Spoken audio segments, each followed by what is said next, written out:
કોઈ વાંધો નહીં, એ તો જગ્યા કરી લે બેન, વાંધો નહીં. આપણે મારા ઉપર તમે ધ્યાન દેજો. હું છું પોપટભાઈથી કલાક બોલતા જાઉં અને તમને મજા આવશે એવું સાહિત્ય. પણ જેને કારણે ભેળા થયા થઈએ, જેની છત્રછાયામાં ભેળા થયા થઈએ, જેને લીધે ભેળા થયા થઈએ અને જેના ઉત્સવમાં ભેળા થયા થઈએ, એની ગુણગાન આપણે થોડા પહેલા ગાઈ લઈએ, પછી આપણે મજા તો કરવી છે, આનંદ કરવો છે. પણ એ ભગવતી નામ જુદા હોય. આમ તો મામા કહીને તો શક્તિના નામ 3 જ: મહાલક્ષ્મી, મહા સરસ્વતી અને મહાકાલી. એ બેનો અમે બોલીએ તો ઘણું હો.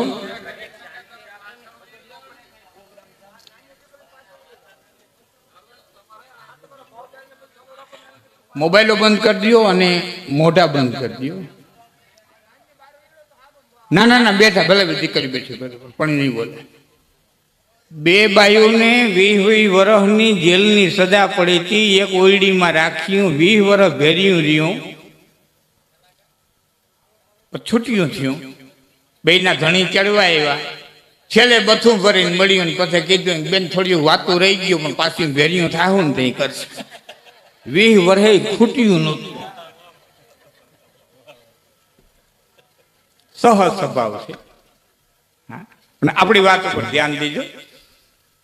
જોકે 1.5 વર્ષથી આ કોરોનાએ અમને હાવ કોરા કરી નાખ્યા છે. એટલે તમારો સહકાર મળશે તો અમે બોલી આવશું, નકર તમારે પૂછવું પડશે દેવાજી બધાની દીકરીનું નામ શું હતું? ડિલેટ કરી નાખ્યું બધું. હા, જમતા જમતા કેટલી ઘડીમાં યાદ કર્યું છે, જ્યારે મામા નામ યાદ બનાવ્યું. બોલો, મામા આવું બને? કારણ કે મારા સાહિત્યનો નિયમ છે પોપટભાઈ, કે જે દુઓ, જે છંદ, જે કવિ કે જે વાત તમે 40 દિવસ માઇન્ડ ઉપર ન લ્યો એટલે ડિલેટ થઈ જાય.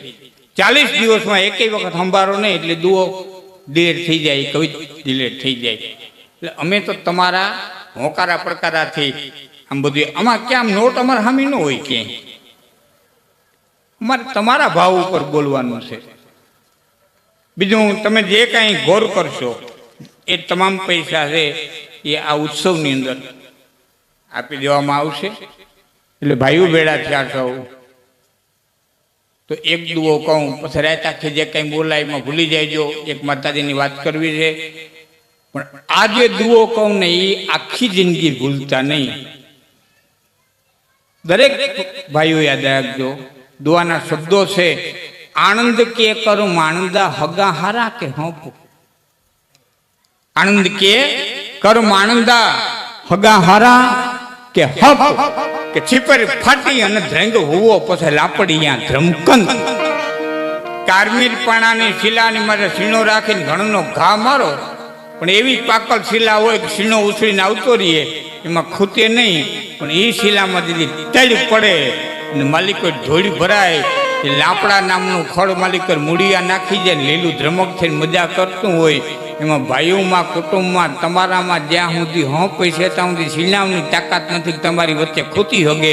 બાકી જેથી હોંપ તૂટશે તેથી લાપડા મજા કરતા છે, લાપડા મજા કરતા. અને લાપડાનો એક જ ધંધો હોય, તારી મોટી કેમ કરવી.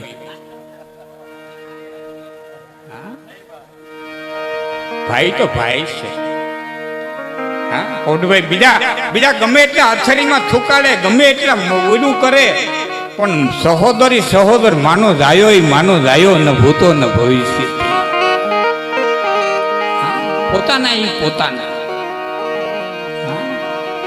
તો એવી શક્તિ ની પ્રાણ પ્રતિષ્ઠા કરવા જીંજાડા પરિવારના ભાઈઓ મળ્યા છે. ટપુ દાદાનો પરિવારમાં મુખ્ય યજમાન છે, બીજા બધા ભાઈઓ છે.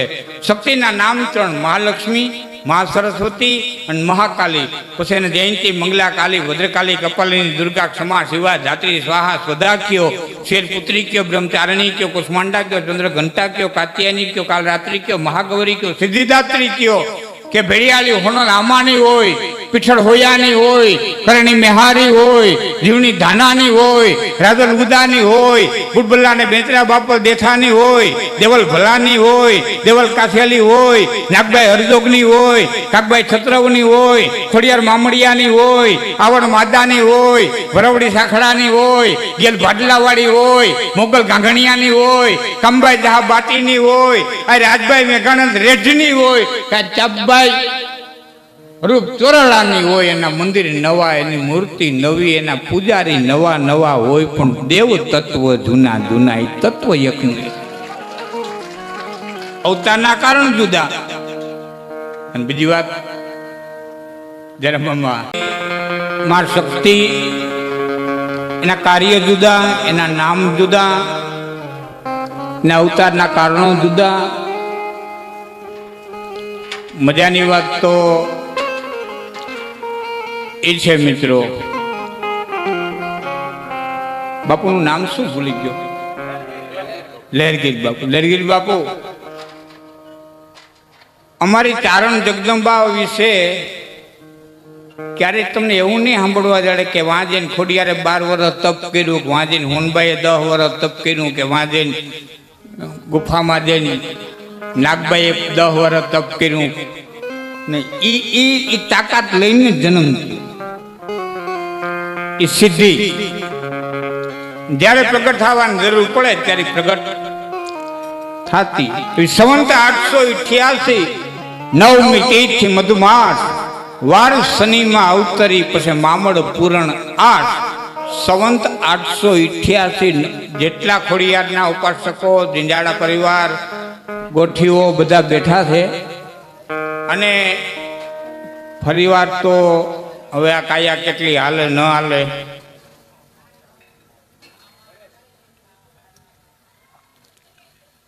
બીજું કે ચકડામાં મઢાઈ જાય છે એટલે વાંધો નથી, છતાં કોઈ લખોય તો લખેલી. જો ખોડિયાર થયા એને કેટલા વર્ષ થયા એની સાક્ષી પૂરતો આ દુઓ. સંવંત 888 9મી તિથિ મધુમાસ, વાર શનિમાં અવતરી, મામડ પૂરણ 8. વિક્રમ સંવંત 888 રોહિશાળાનો ને મામડિયા માદા અટકના ચારણને ઘેર આ મીણીબાઈની કુખે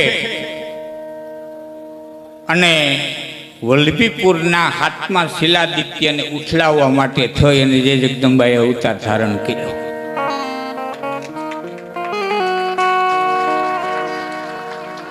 મામા રાજપૂત યુગ મોડો આવ્યો, પેલા વંશો હાલતા, પાંડુ વંશ ને કુરુ વંશ ને યદુ વંશ ને પુરુ વંશ ને ચાલુક્ય વંશ ને, એમ જે ક્ષત્રપોનો વંશ હતો. વલ્લભીપુર ઉપર યોજસંઘ ચીની મુસાફર જ્યારે આવ્યો, એણે જે ઉલ્લેખ કર્યો છે, ત્યારે આપણે વલ્લભીપુર ઉપર ક્ષત્રપોનું રાજ્ય હતું. શિલાદિત્યો કહેવાતા. શિલાદિત્ય પહેલો, શિલાદિત્ય બીજો, શિલાદિત્ય ત્રીજો, એના પદ હતા. થોડુંક વિગતથી કહું તમને ખ્યાલ આવે.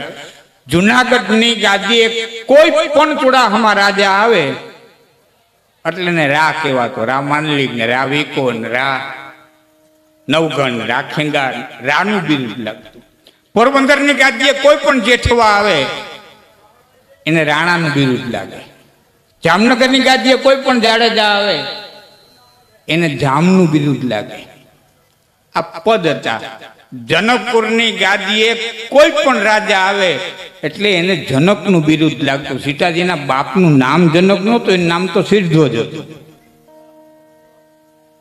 સીતાજીના ફાધરનું નામ, બાપનું નામ તો સિદ્ધ્વજ હતું. જનકપુરની ગાદીએ કોઈ પણ રાજવી આવે એટલે એને જનકનું બિરુદ લાગતું. આ બધા પદ હતા. એમ વલ્લભીપુરની ગાદીએ કોઈ પણ આવે અને શિલાદિત્યનું બિરુદ. આવો હાથમો શિલાદિત્ય થોડો ક્રૂર થયો, થોડો પાપી થયો, અને એમાંથી પ્રજાને મુક્ત કરવા માટે થઈ અને રોહિશાળાના નેહે જે જગદંબાએ પાતાળમાંથી આવી અને સ્વયં પારણાની માલિક પર પોઢી અને મામડિયા માદા અટકના ચારણનું જે વાંજિયા મેણું ભાંગ્યું, એ ખોળના પ્રતાપે મને જગ લીલું લીલું લાગે, એની પ્રાણ પ્રતિષ્ઠા. અહીંયા આપણે પ્રતિષ્ઠાઓ બે, એક પ્રાણ પ્રતિષ્ઠા. કોઈ પણ મંદિર બને ત્યાં મૂર્તિ તમારે બેસાડવી અને પ્રાણ પ્રતિષ્ઠા કરવી તો 3 દિવસનો યજ્ઞ કરો. પ્રચંડ યજ્ઞ કરો કે વિષ્ણુ યજ્ઞ કરો કે રુદ્ર યજ્ઞ કરો, 3 દિનનો યજ્ઞ થાય. એ પછી એમાં પ્રાણ પુરાય અને એની પ્રતિષ્ઠા થાય. પછી કાળક્રમે ધરતીકંપ થાય, મૂર્તિ આડાવડી થાય તો ફરીવાર તમારે મૂર્તિ બેસાડવી તો ફરીવાર પ્રાણ પ્રતિષ્ઠા કરવી પડે. આ નિયમ છે. બીજી થાય ભાવ પ્રતિષ્ઠા. ભાવ પ્રતિષ્ઠા ક્યાં છે? કુશી સંપ્રદાયમાં, સ્વામિનારાયણ સંપ્રદાયમાં. ભાવ પ્રતિષ્ઠા લાલાને ટોપલીમાં કાઢી હમો નમો કરી નવરાવી ધોરાવી લુગડા પહેરાવી અને પૂજી લેવાનું, પાછો ઉપાડીને પાછો પોટલી હકલીને મૂકી દેવાનો. એમાં ભાવની પ્રતિષ્ઠા કરવાની છે. પૂજા કરીએ એટલી ઘડી ભાવ, એટલી ઘડી લાલો, પછી પાછું હકલીને એ કાયમ એની પ્રતિષ્ઠા થાય ને કાયમ પાછું હકલાઈ જાય. આ બે પ્રતિષ્ઠાઓ આપણે આવી, ભાવ પ્રતિષ્ઠા અને પ્રાણ પ્રતિષ્ઠા.